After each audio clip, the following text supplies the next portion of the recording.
Hello there. Merry Christmas. I'm Lillian O'Reilly, and I want to wish a special Merry Christmas to my children, Kevin, Maureen, Colleen, Shannon, Rory, Tara, Siobhan, and Kathleen. That's the order in which they arrived. And of course, Merry Christmas to all the spouses. Well, let's start off. What's your earliest memory?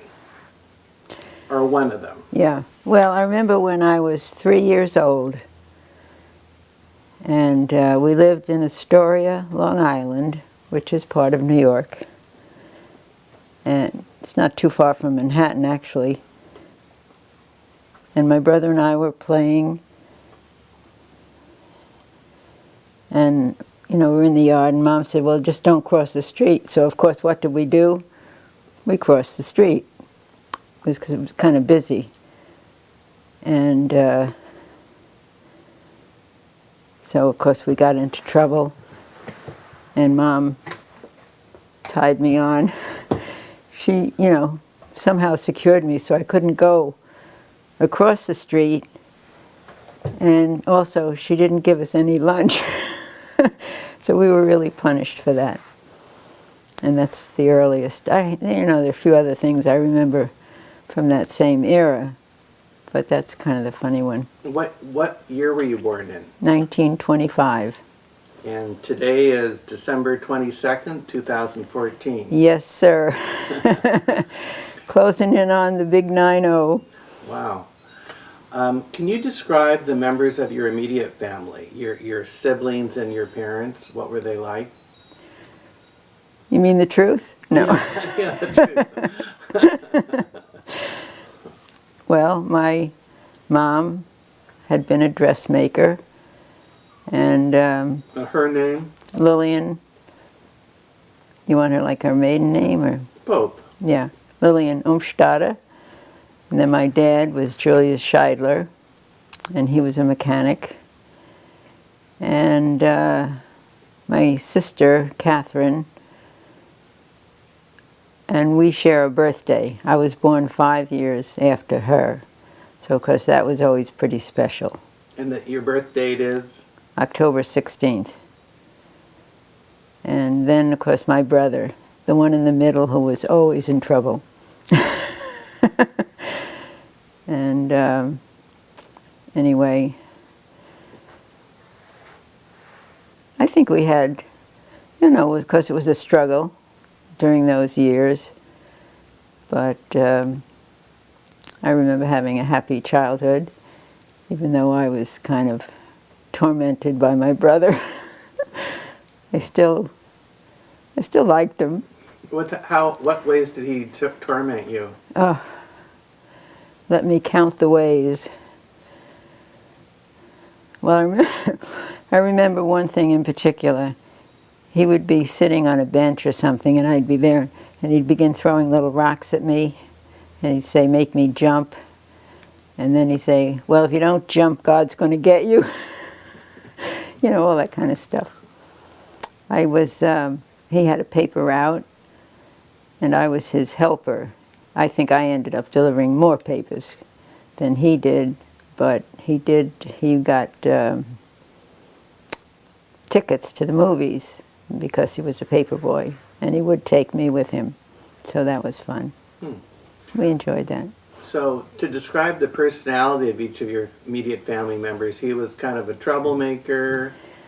Yes. I mean, he was just probably maybe a little hyperactive. We would perhaps describe him that way now.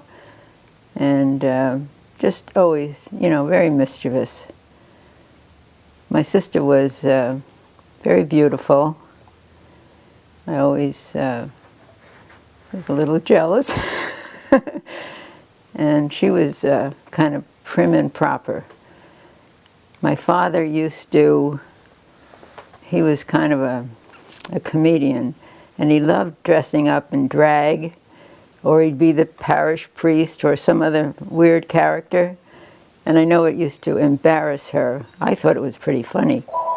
But she was, of the mind that she didn't like that. That was Can we just let the phone ring and not Sure. get it right now? Okay. Yeah. that was sort of uncouth. Uncouth to dress up like that? Oh yeah, yeah. Because being that much older, she was at the age where those things probably bothered her more. And what else was your father like? Well, he was a hard worker. Was he an automotive mechanic? Yes. He had been doing some type of work when we lived in Astoria, and then his health failed, and then the doctor said we should go out into the country. And so that was when we moved to an area called Deer Park. And there was they rented a garage, and it had a little cabin and a little, like a store. And so my mother and father and I moved out there. Since my brother and sister were still in school, because it was, like the middle of the year or something, they stayed with an aunt in Astoria. And I was out there with my folks. And so he did that. And then after a while, we moved. There was a bigger house we could move into. And then my father was employed at the Veterans Hospital. Doing what? He was a cook. From mechanic, from grease monkey to... Anyway, yeah. So we moved around a number of times. When we lived in that area, I started school, first grade. I was age 5. And I remember I wasn't too happy, but after school, I think we were on the playground or something, and this little boy came up and kissed me, and then I really cried. You remember that? Huh? Oh, yes. So my mother had been a dressmaker, and I guess back then were all clothes handmade, or many of them? well, ours were. No, I mean, people who could afford it would purchase their clothing.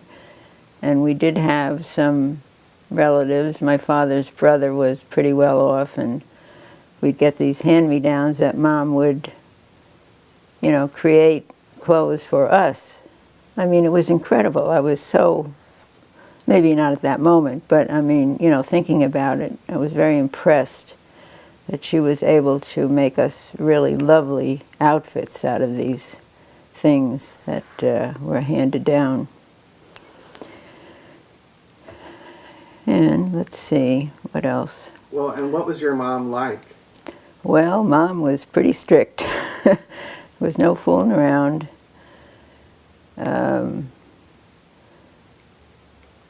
As I say, my brother got the brunt of whatever, and I think partly, because of the depression and all these things, money was so tight, and I think that, has a big effect on your emotions. But my one aunt, my mother's older sister, she would send Mom money once in a while, and one time she had sent her $10, and Mom had put it, I don't know, maybe in an apron pocket or something, but somehow we had a wood cook stove. This $10 bill ended up in the fire.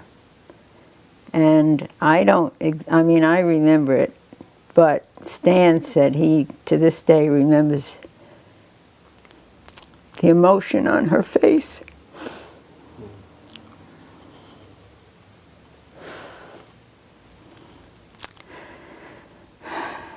She was so upset. Oh, yes. $10, that was a lot of money. Buy a lot of things for $10. And then she did work. There was a tea room, and she worked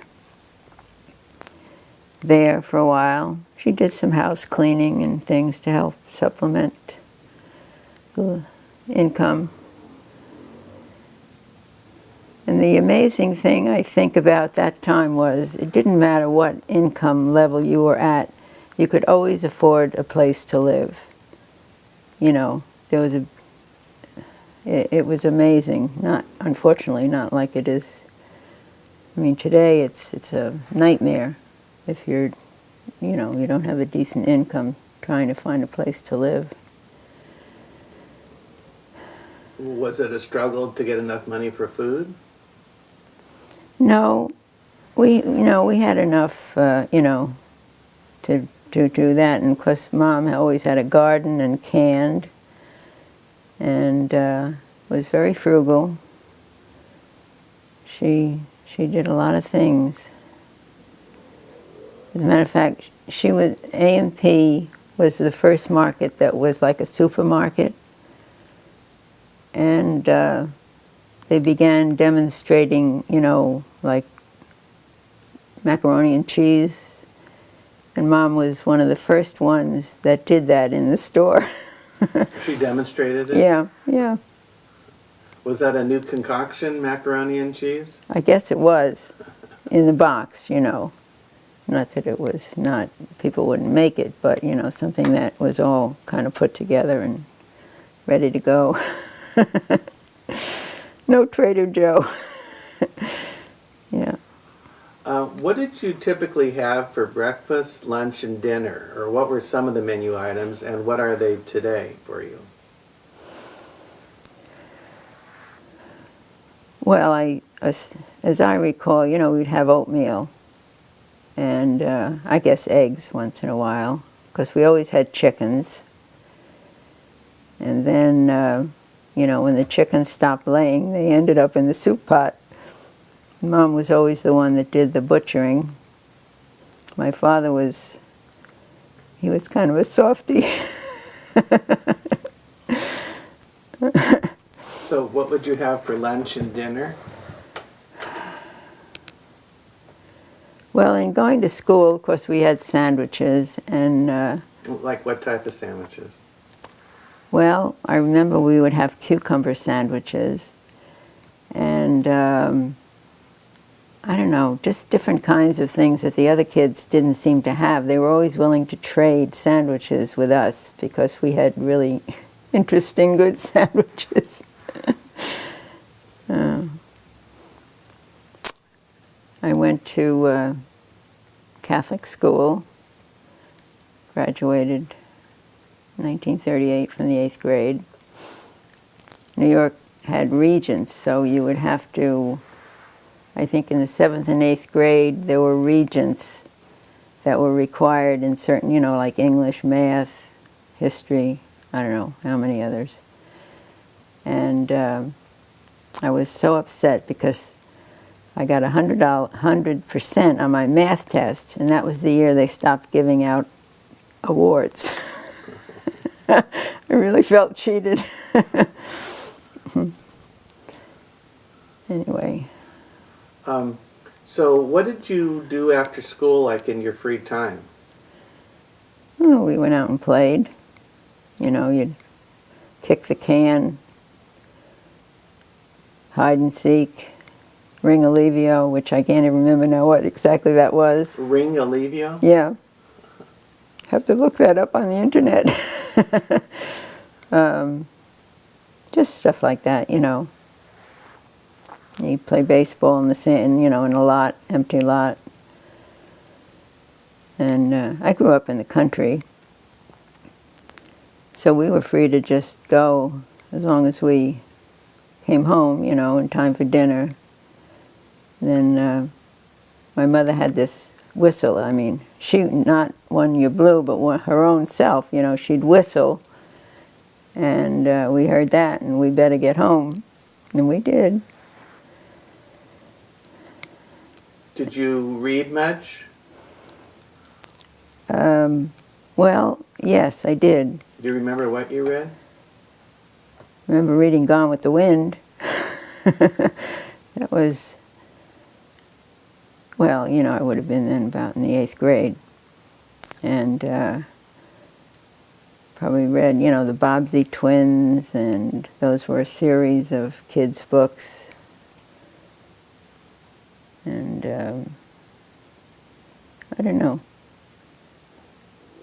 Early on, I remember I joined the Book of the Month Club. So I really always enjoyed reading. Do you remember what you listened to on the radio? You mean like War of the Worlds? Did you hear that broadcast? Yes. Were you fooled? No, I mean, I didn't think much of it. But we would listen to like Buck Rogers in the 21st century, and my God, it used to scare the daylights out of me. You know, it was so well dramatized, at least I thought so at the time. And then there were things like The Shadow, which was a mystery story, and, you know, you had these favorite programs that you would always listen to, gather around the radio. Yeah. Could you afford to go to the movies? Well, yeah, because my brother had this paper route, you know, but when I, you know, got into high school, of course, then I was able to, I did, you know, some babysitting and stuff like that. One summer, and I think I was 11 years old, there was a family in the town, and they wanted someone to come and live in and, you know, be a mother's helper. So anyway, I was hired, and I got to sleep in the room with the baby and get up at 6 o'clock and feed the baby. The baby was about 6 months old. And then we would go to the beach, and of course I was in charge of watching the kids. There were 2 other kids. And I had to do housework and everything else. But the thing I really liked, they were a Jewish family, and they cooked this wonderful food. And they used so much sour cream on everything. I just loved it. Anyway, so, yeah. So I was going to get $50 for the month. And every other Sunday I had off. And then I would go to, I guess even when I had to work on the Sunday, you know, I was able to go to church. Well, anyway, finally, I don't know what happened, but I got really upset, and I called Mom and I said, you know, I don't want to do this anymore, because I just felt like I was being put upon. And so I asked the woman if she would pay me the night before, so then, you know, when I left, we'd be all... And she got so furious. She was just, I mean, it was unreal. Anyway, so my mother came and got me, and that was my adventure. Did she feel betrayed by you, or what do you think she was mad about? Well, she probably mad about it because she was losing her slave. I mean, I worked from morning till night, and then, of course, I had to babysit when they went out, which was often. Yeah, that wasn't a very good experience, but anyway. And so that brings you up through high school. Let me pause just a moment. Yeah. Okay, let's pick it up now. What did you do after high school? Well, after high school, I went to the big city, New York, commuted from where I lived, and got a job in an insurance company. And then after I worked in New York for a while, a local dentist where I lived, he needed an assistant, and he asked me if I wanted to come and work for him. So I did that, and, you know, it was on-the-job training. We would mix the amalgam, the silver filling, with mercury, and then take it out. We put it in a little cloth, and you'd squeeze out as much mercury as you could. Then you'd put it in your hand, and you'd massage it. So this was all amalgamated, and never realized, you know, that that really wasn't a very good thing to do for your health. I had a gold ring, and I remember it ate right through it. And I did things like you developed x-rays, and I poured models, for inlays and models for bridges, and I was everything.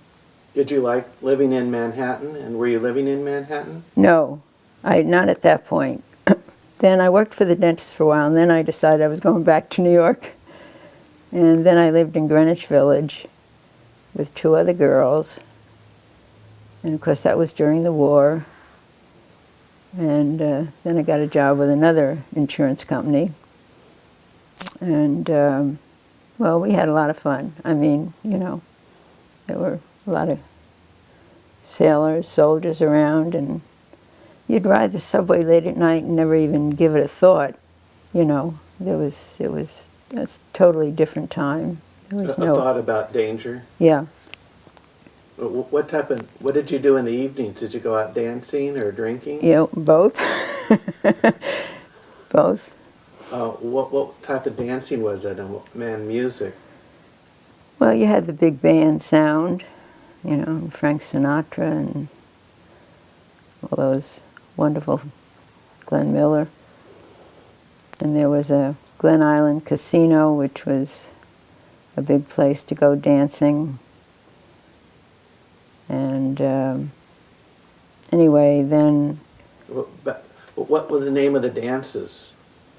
Was it the Charleston, or was that earlier? No, that was earlier. No, we did jitterbug, swing dancing, yeah. And let's see. Well, then I decided I'd go back home again, and then I worked for the dentist again for several years. And then at one point, my sister was working at Republic Aviation, and then she said, why don't you work there, because the pay was so much better. I mean, I was earning like $25 a week for the dentist, working from 9 o'clock in the morning till 7 o'clock at night.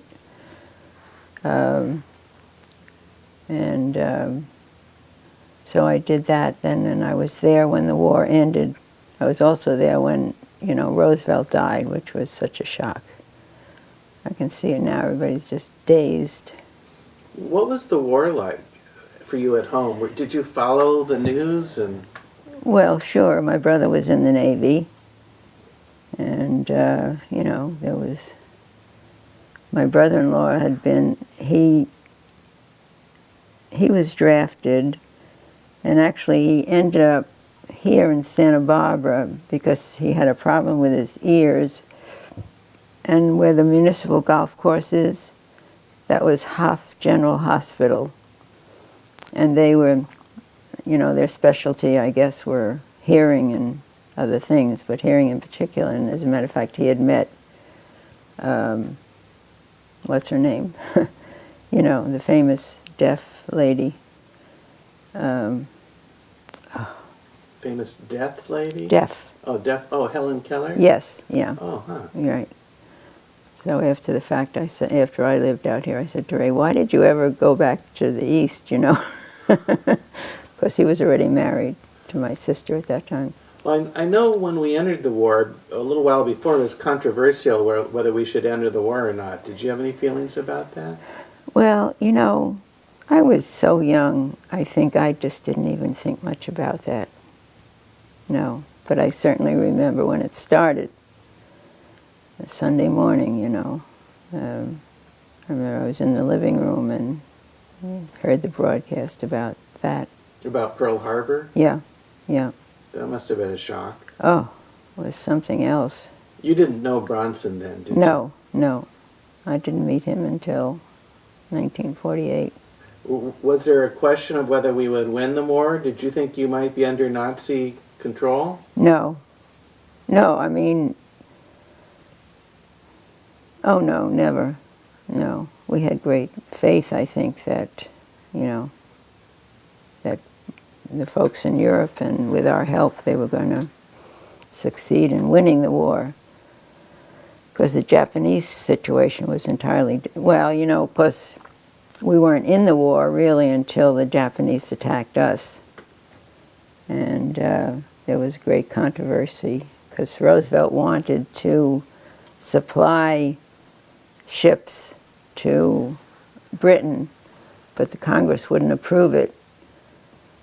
So he somehow Lend-Lease? yeah, managed, you know, to get those ships up to Halifax or someplace in Britain. Then the British used them. Do you come from German Yes, ancestry? yeah. Did you have any mixed feelings about being at war with Germany? Not really. No, no. I think everybody just hated, you know, the Nazis so much that it didn't bother us. You didn't feel that all the Germans were Nazis, maybe? Oh, no, no. But there were, on Long Island, there was something called the Bund, and they were Nazis. Yeah. And everybody didn't like them, of course. What did they do? You know, I'm not exactly sure. I suppose they tried to do propaganda and stuff like that. Yeah, I don't really have a clear recollection. So did you have any boyfriends before you met Bronson? A few. Care to talk about them at all? Well, it's so funny. Over the years, you know, I had a number of boyfriends anyway, and it seemed like everybody gave me a bracelet. And so when I met Bronce, and then he gave me a bracelet, and my my folks said, it'll never last. Because the bracelet seemed to be a kiss of death or something, I don't know. Oh. Do you remember the type of bracelet he gave you? What it was like? Yeah, it was a nice little gold thing. Yeah, I still have it. So how did you meet him?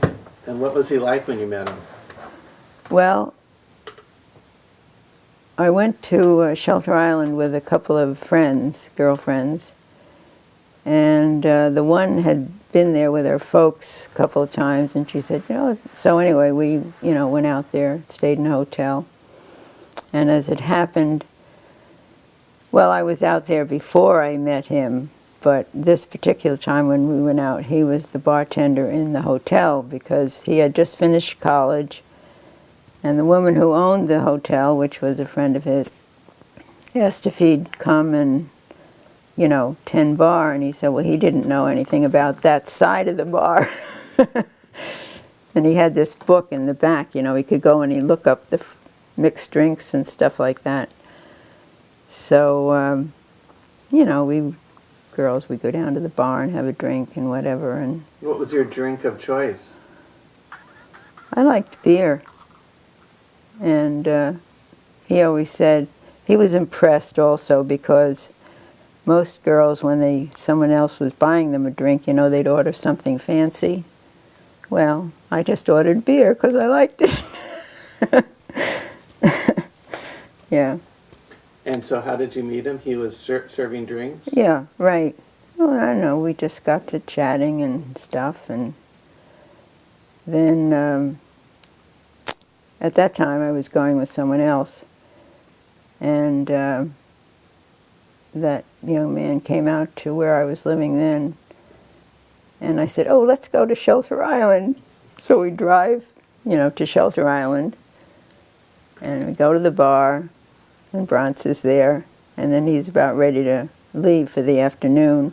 So he said, well, why don't we go swimming? So we did, and I spent all my time with him. The other guy, Ted, he was a little upset. That was the end of that relationship. Oh, dear. And then, Anyway. And then what happened with, how did things proceed with Bronson? Pretty quick. That was in August, and we were married in February. He, at the end of the year, he decided he wanted to come to California. So, you know, by that time, we were talking about getting married like in May. So he had a new Ford convertible sedan, which was pretty snazzy, and he drove out to the West Coast, to San Francisco, where his mother had brothers. And anyway, he wasn't gone very long, and he called and he said, "Why don't we get married?" So that was just beginning of February, I guess, because I know we had like 3 weeks to, arrange to have a wedding and stuff, which we did, and so it was very small. We had like 30 people at the wedding. And In Shelter Island? no, in Huntington, where I was living. Yeah.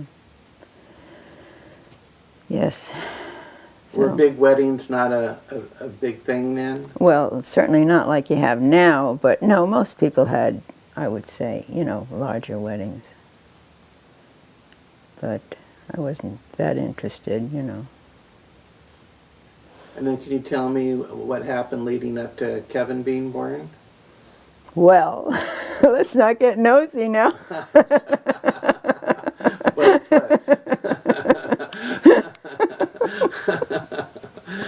Oh dear.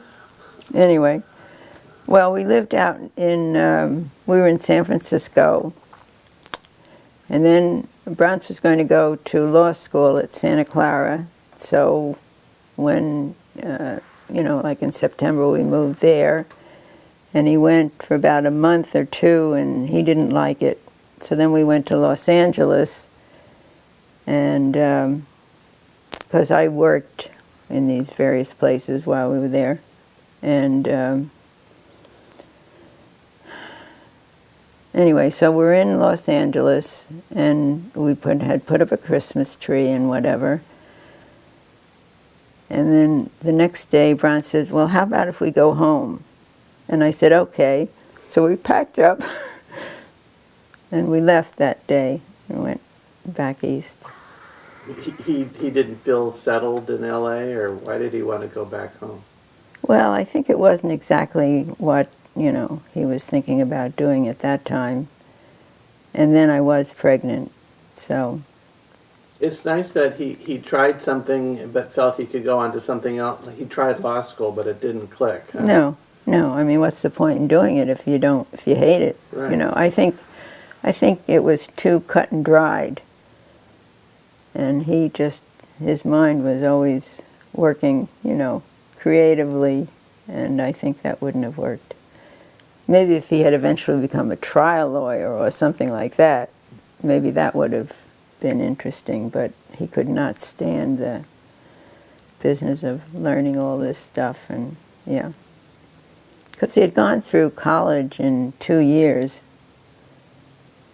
and yeah, he was, of course he was older and ready to get on his way with his life.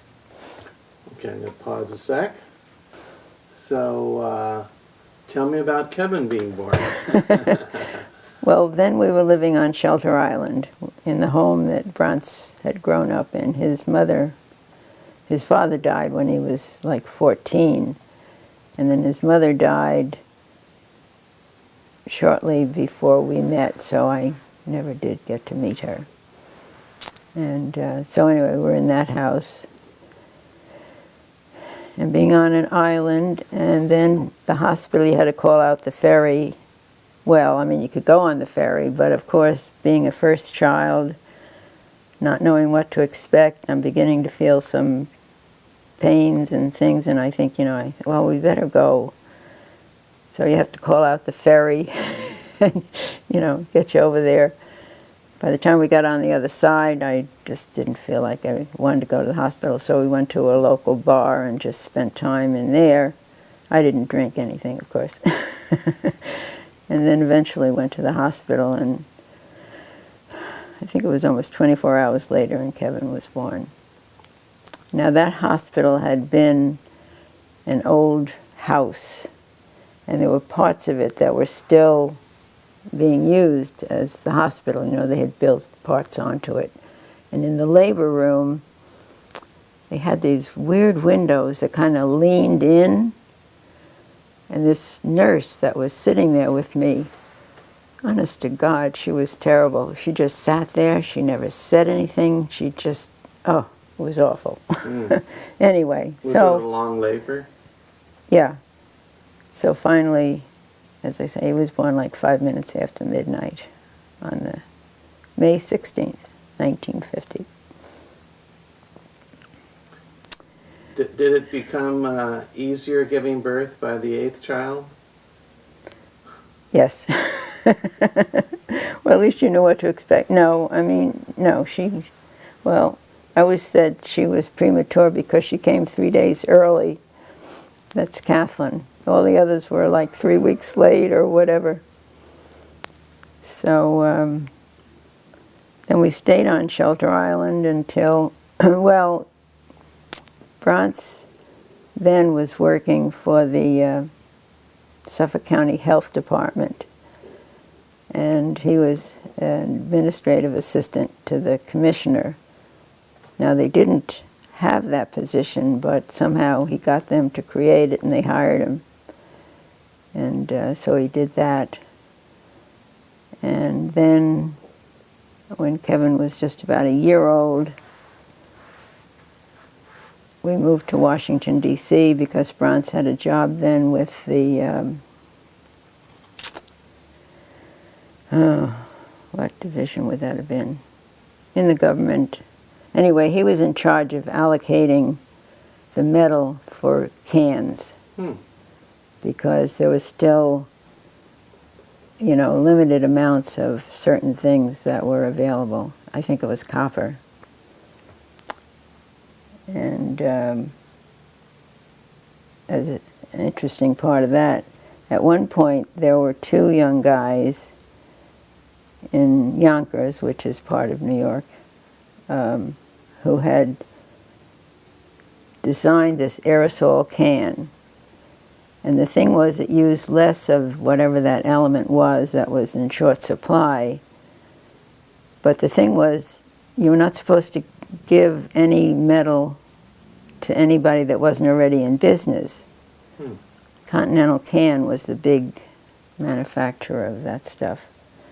But anyway, Bronce thought that, you know, they had something revolutionary and that it was worthwhile. So he did. He gave him 6 months' supply, and of course Continental Can almost went through the roof. However, they made a tremendous success of their business, and one of the partners' name was Alp, yeah. And he ended up financing Nixon's White House, you know, the one in San Clemente. I said, look what you've done. Oh, dear. Anyway, so then what do we do? Well, then you had another child. Yeah. Maureen was born in Alexandria, Virginia. And the day that she was born, we moved into Washington, D.C. So I got out of that job. Our Bronce's best friend, Dick Bates, helped him move. You know, I will be referring to him mostly as Bronce because that's the way, when he was, in growing up he was called Bronson, and that's what I would call him. Although when he went in the Navy and then into business, you know, he was Thomas. He used his first name, but I never did. I may refer to him as Tom, but, you know, I never personally called him Tom. So just to clear up, maybe the names will get mixed up. And, yeah. So we moved into Washington, D.C., and we were the only white people in this black neighborhood. And, of course, our friends and relatives were in a state of shock when they saw where we were living, which was a great embarrassment to me to think that they felt that way. And was it prejudice, basically? Oh, yeah, of course, yeah. Were you two more enlightened than the average person? Maybe, I don't know. I just, you know, Bronce had absolutely no bias at all. So, Was that from his time in the military, or he just was that way? well, he said in growing up, you know, that was never ever. They never, you know, made derogatory remarks about anybody. That was part of their growing up. And yeah, so we were there for 2.5 years. And then guess what? We went back to Shelter Island. Oh, I must also say that we kept in contact. There was our next door neighbor from that neighborhood for years, you know, actually up until she died. We'd correspond at Christmas time and everything, so we had a nice relationship. And anyway, then we moved back to Shelter Island because Bronx did not want to be part of the government, you know, once Eisenhower was in there. And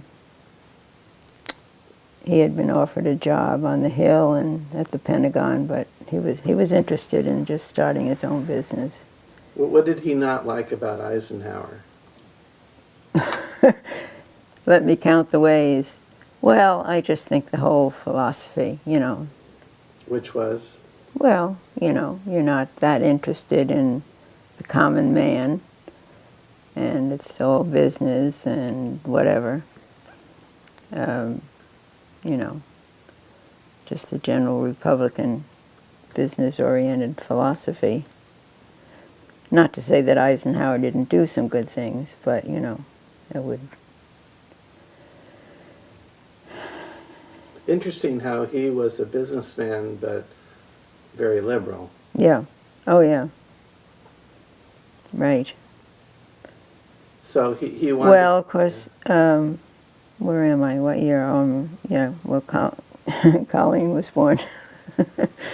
In Shelter Island? Yeah, we moved back there. So, and he wanted to go into business for himself then? Yes. And he would talk about when he said he took the yellow book and he went through it and he decided there were two things he was interested in. The Yellow Pages phone book, huh? Yeah. Uh-huh. And it was medical supplies and office equipment. So, you know, anyway, he chose the office equipment and it... Interesting way to find a new profession by going through the Yellow Pages. It makes Right, sense. Well, right. we don't have Yellow Pages today, but Yeah. there'd be some equivalent thing. Mm-hmm, Yeah. mm-hmm. So anyway, he had an appointment to see someone at Remington Rand, and whoever was interviewing him said, well, you know, what makes you think you can sell? You know, you've never sold anything a day in your life. And, you know, on that vein, this guy's talking to him, and Braun says, well, I have more to lose than Remington Rand. And they hired him. So he worked for them for a while. And they were a typewriter company? Yeah, right. Business and that machine. was, yeah. And of course that was really the early start of the big computer stuff, you know, those gigantic machines that they had years ago. Was he involved with that at all? Not too much, no. He was mostly in the typewriter and adding, you know, well, he had other sidelines. And By the way, do you need to take a break or anything? no, I'm okay. Okay. I don't know how much more of this you want. Well, we've just gotten to Colleen being born. Well, I'm curious, so did he run for Congress about this Well, that period? was later. Okay. Well, keep going. Okay. So Colleen was born on Shelter Island. And we were living there. And then, since Franz traveled all the New England states in his territory, and New York, and I don't know, somewhere else too, but whatever. So we decided, well, we moved to Massachusetts because it was more central. And we did that. And while we were there, then Shannon was born. And so we stayed there, lived in this wonderful old house It had been built in 16 something. It was an incredible thing. And there were all these. Do you remember the address? Well, it was in a little town called Blandford. It was in the boonies. You know, there was a gas station and a little general store. 14 miles I used to go into the next town, you know, to do most of my shopping, pile all the kids in the car and go over once a week. And of course, Bronce was never home during the week, you know. He was on the road, so he was the weekend husband. As a matter of fact, when we were married for 25 years, I said, you know, it's really only been 12 and a half.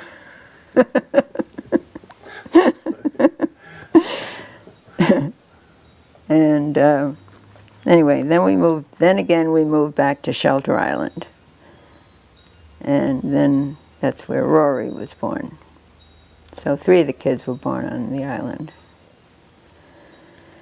Let me pause for a sec. Yeah, they need some water. So, Rory was born. Yes, Rory was born. By the way, how has it been being a kind of a single mom raising the kids, except for Bronze on the weekends? It had its advantages. I was in charge. You know, kids couldn't run and say, well, find out what their father said about something, you know, and then I couldn't say, well, wait till your father comes home. I was it. And yeah, you know, the kids were on a pretty strict regimen. They went to bed at like 7 o'clock at night, and of course, and then I would do all the stuff I couldn't get done during the day. But it was okay, you know. I mean, there were times would have been nice if he was around more often, but by and large, we just got used to it, that's all. And parenting came fairly natural to you? I don't know. I managed. People today have their parenting books and so forth, a lot of... Well, we had Dr. Spock. Oh. You're familiar with Dr. Yeah. Spock? What type of things did he say? Oh, well, he was the Bible. And whatever he said, we would do in terms of all kinds of medical things and even, you know, discipline and this and that. And, yeah, that was it, Dr. Spock. So we're on Shelter Island again, Rory being born, and did he run for office then? Well, the following year, yeah, Rory was a year old when Bronce took off on his campaign, pioneer in politics in his covered wagon. And what's the deal with the covered wagon? Well, he was the pioneer in politics. Is the slogan he came up with? Yes, and so he had an actual covered wagon. I don't know if you saw any of those pictures. pictures. I'm pretending like for those watching this yes, who don't know. Yeah, and actually it was called a Democrat wagon, and I think they found it in New Jersey or something, and you know, so they had the 2 horses, and then he had a friend who, you know, was the driver. And was a friend Dick Bates or? Well, no. I mean, Dick was his campaign manager, but Herb Sherman was the fellow who was older than Bronce. But you know, he knew horses. That's important. So. Did they clean up the horse poop or just leave it there?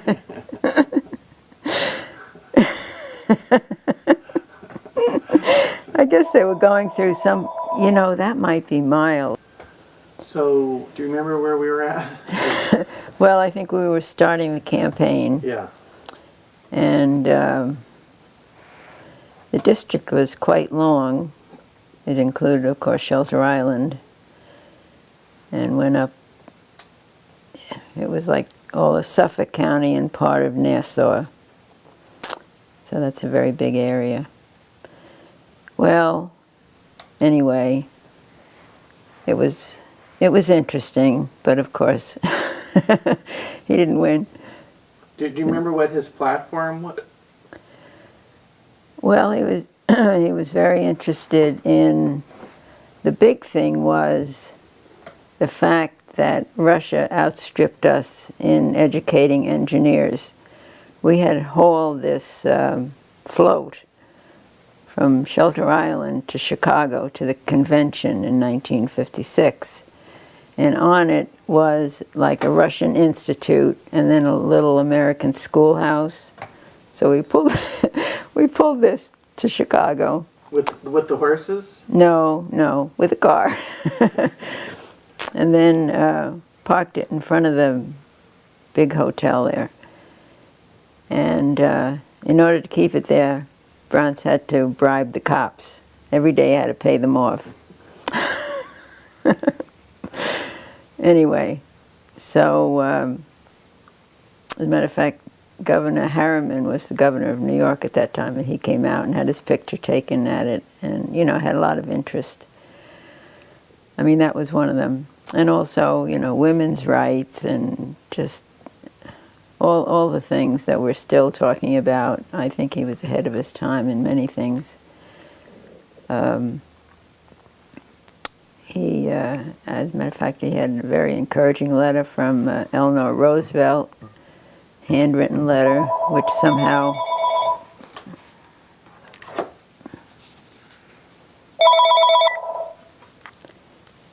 Hello? Oh, hi, Miles. What's up? Where are you? So that was his text, and he said the microphone on his phone doesn't work. Oh, Miles, okay. So Anyway. Bronze got a letter from Eleanor Roosevelt supporting him? Yes, yes. And Adlai Stevenson, and And I know I've seen the picture of him and John F. Kennedy. Oh, yes. How did that come about? well, you know, it was arranged since he was running for office, and it was arranged that he would meet with Kennedy, and because he was a senator at that time, and a lot of other men in the Senate. Do you remember Bronze's impression of JFK? Well, you know, he thought he was very nice and liked what he stood for, of course. I don't know. I rode in the elevator with him once. Was he handsome? Oh, yes. Very nice. Good-looking guy.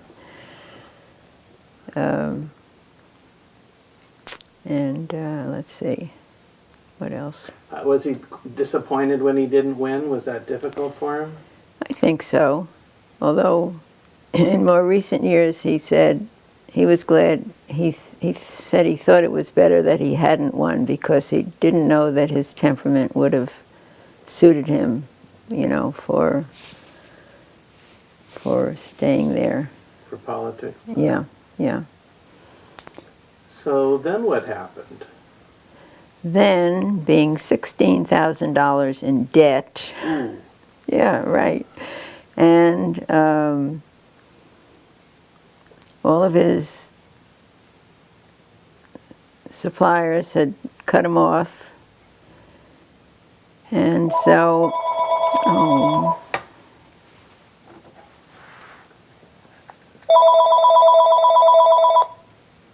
Call from California.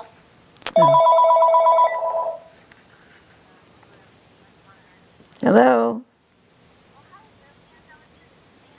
Oh, hi, Ann. How are you? So he was 16,000 in debt, or you guys were. Yeah, really. And he had lost all, you know, he was virtually out of work. Oh. So the Olympia, which was his main company, they, I mean, they didn't actually fire him, but they offered him the West Coast or Pennsylvania. You know, they just didn't want to keep him back there and think he might try to do it again. So he fortunately chose the West Coast. And the thing was, he was very creative and he built up, I mean, whoever took over that territory, it was a gold mine. I mean, he was, you know, he helped the dealers so much. Most salesmen, they just try to sell you a product, you know, and then you figure out how to deal with it. But he always had so many creative ideas. For them on how to sell it? Yes, yes, you know, and he'd stay there with them and help them and make suggestions, and yeah, no, he was very generous with his time. He just didn't want to sell them a box, you know, and yeah. So then, of course, we moved to Washington, and Washington State? yeah, yeah. What city? Well, we were living in Bellevue, which is now, at that time, it was like 13,000 people. Now, I think it's the second largest in the state, because that's where Bill Gates lives and all the Microsoft stuff is, you know. Boeing is a big, not in Bellevue, but Boeing is one of the biggest manufacturers in that area. And what did he and you do when you got there? Well, he had this territory, you know, so he had Washington, Oregon, Idaho, Montana, Alaska. I think that's it. And were you rather involved in what he was doing? Well, other than, you know, some bookwork and stuff and answering telephone calls and, you know, I did some stuff. But you were curious, interested, huh? Well, yeah, but, you know, I also had these kids to deal with. So, yeah. We had a we had a teletype in the basement, and so the reason we had that was Bronx could, you know, like at night, put all the information on, and New York would get it, and then on their dime they'd be calling us back, you know, and the calls would be more extensive and whatever. So he would have hated it now with the cell phone and everything, that, you know, you'd have to be responding to everybody right away, because he was just kind of a free spirit, did his thing and was very successful, and yeah. Did you two normally agree on what to spend money on, and were there some things that you would disagree about? Not really. I was in charge of the money. No. I mean, and you know, he traveled very frugally. Just because, you know, a company was paying for his stuff, he did not take advantage of that. You know, he would stay in inexpensive places. He would fly economy, and, you know, he just didn't feel that he should be using other people's money in a frivolous way. Can you remember anything you ever had an argument about? Well, let me see. Well, you know, there are always small arguments, but I'm just trying to think of anything major that we had a big disagreement about. Maybe it was the oil well. Maybe it was the oil well he invested in. I didn't think it was a great idea. His friend Dick Bates, well, this guy who was drilling was a classmate of theirs at Colgate, and he had invited Dick to come to Texas and, you know, work for him and whatever. And it seemed like, well, you know, it was like it couldn't fail. Well, you know, we invested some money, and then it just, you know, and then they kept wanting more and more. Well, that was it. And because I was not very happy to begin with. But anyway, it wasn't a big argument, but just kind of more of a disagreement. Anyway. As long as we're on the subject of marriage, any advice on how to have a good marriage? It's, you know, that's hard to say. I don't know if you can really. Okay. I just think you try to talk stuff out and try not to go to bed mad. Not, not be too rigid. Yeah, yeah. Okay. And, you know, and when he wanted, you know, when we made all these moves, I always thought it was great. It was an adventure. So he appreciated the fact, you know, that I wasn't unhappy that we moved a lot. It must not have been easy to pick up and move. No. When we moved from New York, we just, yeah, he drove out, and then I came out about a month later, I think it was. So, and I think I had maybe a trunk and not too many things, you know, that we would take with us. We had those things shipped, yeah, there was, anyway. So then when we got to Bellevue, we rented a house, and I think what I did when he drove out was to put like linen and stuff, you know, things like that that would be useful when we got there, and so we managed without all that other stuff. And then when it came, I thought, oh dear, why do we need it? We've done real well without it.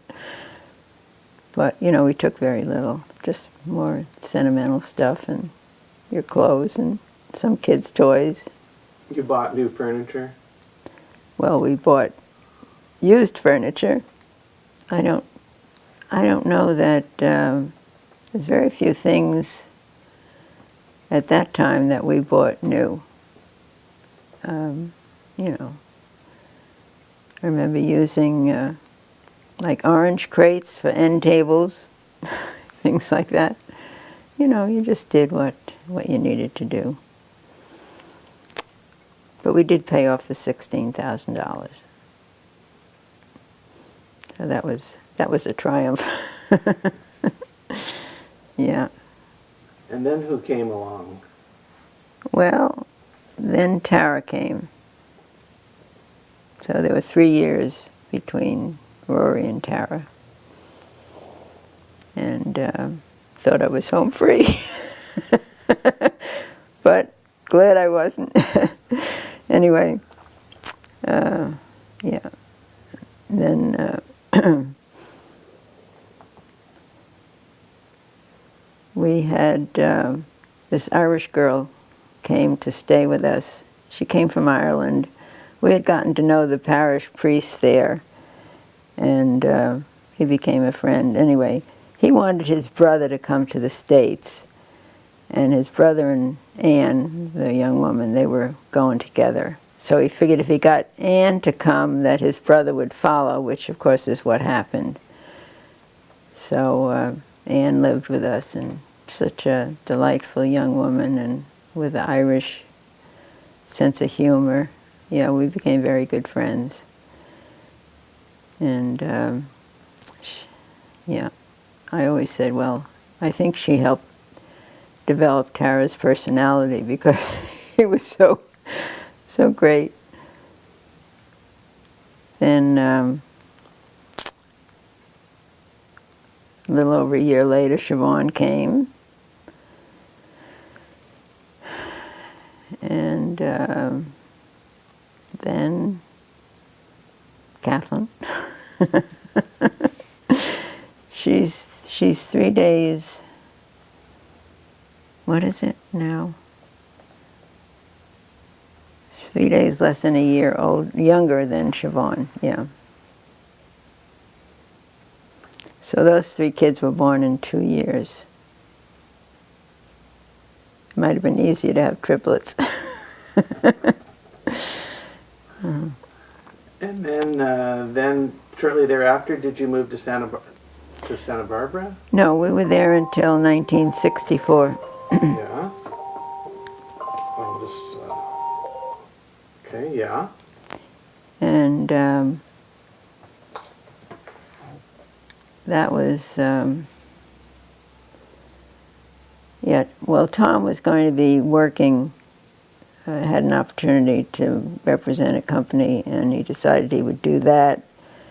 So he came, and he was in California for a while before we came because we were trying to sell our house. At one point we thought we had it sold, and then it fell through, and then finally, you know, there was an offer and we accepted it.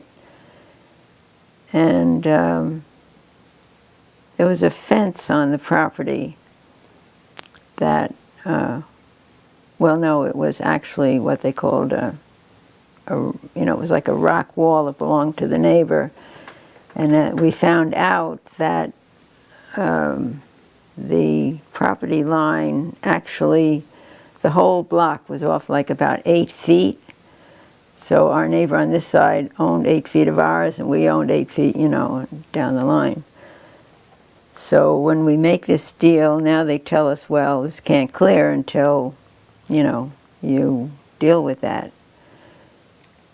And so I guess there was also a fence there, but anyway, so I had to round up some folks to take this fence down because Bronx is in California.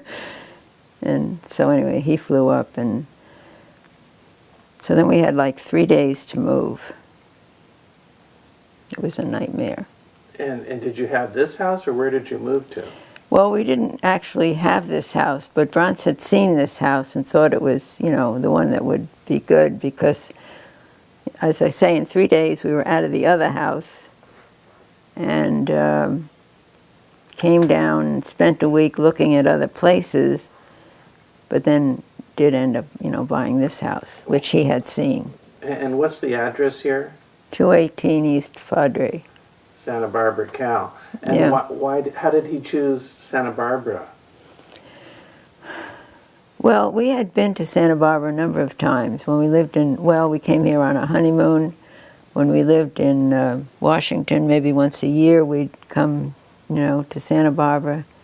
And I always thought it was nice. He did not want to live in L.A. He didn't think it was good for the family, you know. And so this was a community. And actually moved here in here on our 15th wedding anniversary. Wow. Yeah. Do you remember what you paid for this beautiful big home? $42,000. And was that expensive for you then? Yes, it was, Yeah. actually, because I think we sold our other house for like $22,000. So it was a stretch, but, you know, we managed. And how did he get into creating his own typewriter? Well, it was something he had wanted to do for a long time. There was, previous to the one that actually took place, he had been working with another engineer, and he was developing the typewriter. But, you know, well, anyway, that didn't work. He invested a lot of money, but it didn't pan out. And then he met these two engineers who were affiliated with a company called Citizen, and Bronx was representing them. And he used to think, you know, how smart the Japanese were because they made these typewriters and adding machines and things, and then somehow he found out that it were these two Italian engineers that were doing all the work.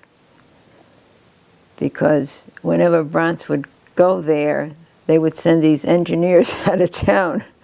Oh, really? So anyway, eventually they did meet up, and then they were the ones that, you know, worked on the Juki machine, and it was basically like an IBM with 2,000 less parts, so it was cheaper. And it was very popular, it had a good run, but it was like on the tail end of the, you know, electric stuff.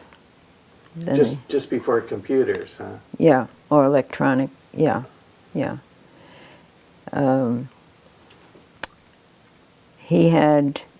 Remington was interested in his typewriter, and anyway, they I forgot the sequence of this, but something that Franz was involved in. Anyway, in talking with Remington, they decided that instead of, continuing with the electric typewriter, they would go into the electronics. And so they did. They spent millions and millions of dollars developing their first electronic stuff. Yeah. Well, Lillian, this was a great story. Do you have any closing thoughts you'd like to give? Well, I think I'm very grateful for the life that I've had. And I'm very proud of my children. And they have been so helpful and considerate. I just feel blessed. You are blessed. Okay. Is that a wrap? Yes.